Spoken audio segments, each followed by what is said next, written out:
Good evening. Thank you so much for coming out to this Centennial Celebration of ETSU's founding. I am Dorothy Drinkard Hawkshaw, Professor of History and Director of African and African American Studies. Would you please stand for the presentation and the posting of the colors by the ETSU ROTC Color Guard, and remain standing for the playing of the national anthem.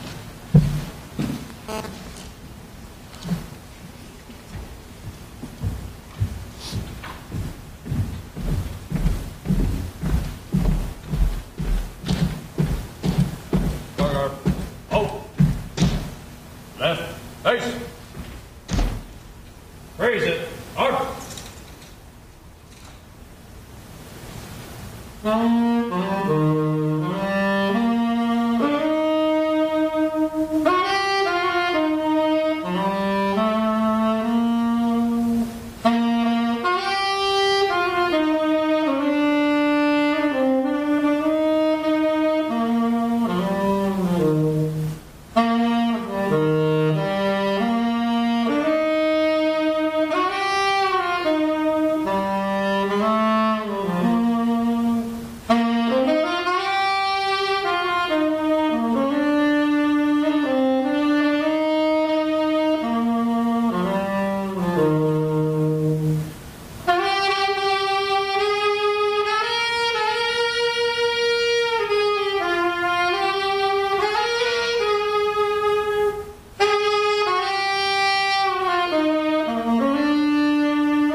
Guard, oh, right, face.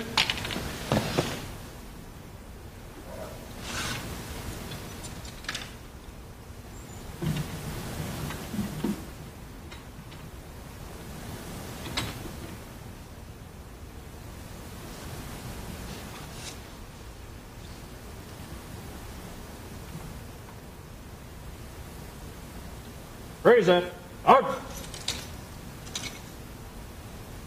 Order, up. Left, face. Forward, march.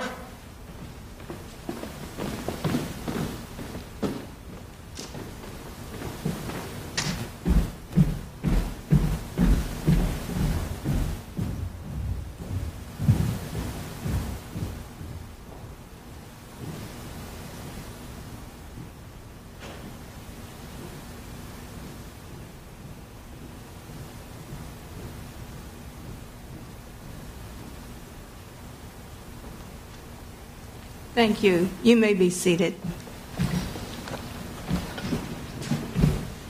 As many of you know, East Tennessee State University began as a normal school in 1911.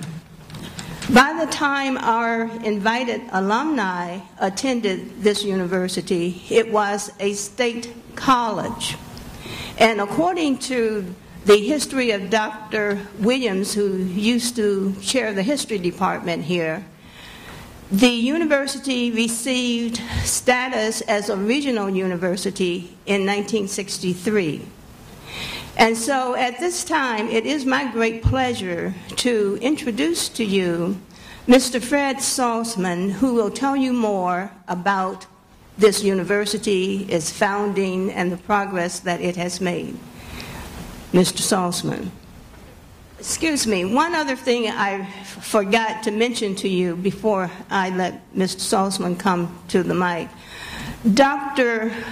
Stanton, our president, unfortunately had a death in his family, and therefore he could not be with us tonight. And he asked Mr. Salzman to come and give you the welcome in his place.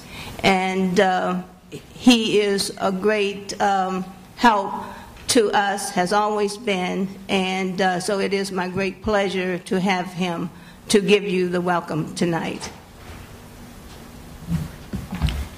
Thank you, Dorothy. First, I want to thank Dorothy and commend her. She is the person who came up with the idea for this panel discussion, and she is the person who has done all the work to put it together. I also want to thank the members of the ETSU Centennial Steering Committee for their support of this program tonight. Several of those people are here with us. I see Darrell Carter, Angela Lewis, Joe Smith, and Larry Smith. They've been working very hard for many months to plan a year-long centennial. This is one of many events commemorating our 100th. We kicked off on the first day of October 2010, and we'll celebrate for an entire year, culminating on the 10th of October of this year. Sometimes the most profound and meaningful events in the life of an institution are those that never make the headlines. Such is the case with the integration of East Tennessee State University, then East Tennessee State College, in the 1950s.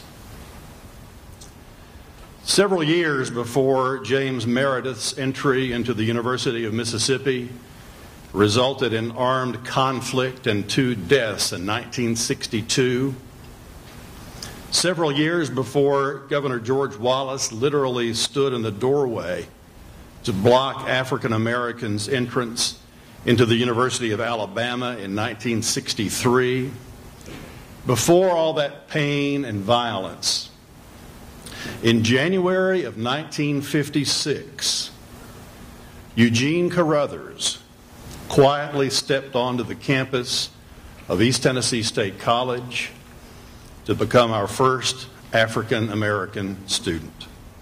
There was no gunfire. There were no Molotov cocktails. There were no posturing politicians. Eugene Carruthers was allowed to come here in peace and finish his master's degree in peace. As we reflect on 100 years of ETSU history, the quiet integration of our university is one of the defining moments in the life of this institution. Tonight we celebrate and honor the first undergraduate students to enter East Tennessee State College. We've come here to hear their stories and learn from their pioneering experiences on this campus and in this community. I was deeply touched by Clarence McKinney's comments in last Thursday's Johnson City Press newspaper. Mr. McKinney, who was among the first African American undergraduates to enroll here, told reporter Rex Barber with the press that his experience on campus was just like ordinary students.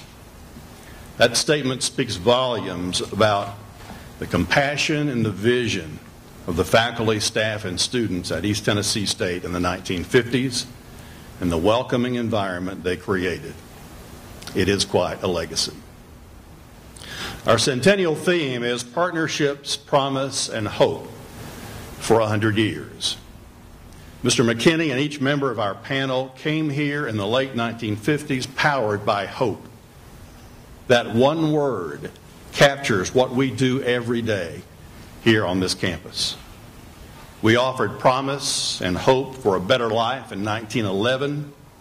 We did so in the 1950s, and we continue to do so today with great pride as we approach our 100th birthday. I'm honored to attend this Centennial program tonight as we pay tribute to and learn from this fine panel of East Tennessee State University alumni. Thank you.